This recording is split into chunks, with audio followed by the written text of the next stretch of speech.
సుబ్రహ్మణ్య స్వామి ఆవిర్భవించిన మహిమాన్వితమైన క్షేత్రాలలో కుక్కే సుబ్రహ్మణ్య స్వామి క్షేత్రం ఒకటి. కర్ణాటక రాష్ట్రంలో దక్షిణ కన్నడ జిల్లాలో ఈ క్షేత్రం వెలుగొందుతుంది.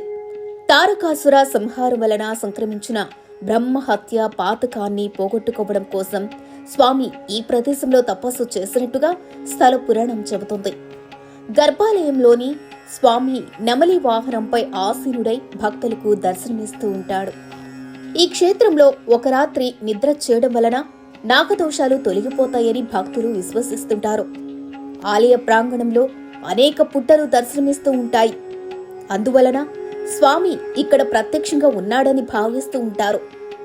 స్వామివారి లీలా విశేషాలను తెలిపే ఎన్నో కథలు ఇక్కడ వినిపిస్తూ ఉంటాయి. ఇక్కడ ఉన్న ఒక సెలయేరును కుమారధార అని పిలుస్తారు. అసుర సంహారం అనంతరం కుమారస్వామి తన శక్తి ఆయుధాన్ని ఈ సెలయేరులోనే కడిగటిట. అందువలనే దానిని కుమారధార అని పిలుస్తూ ఉంటారు.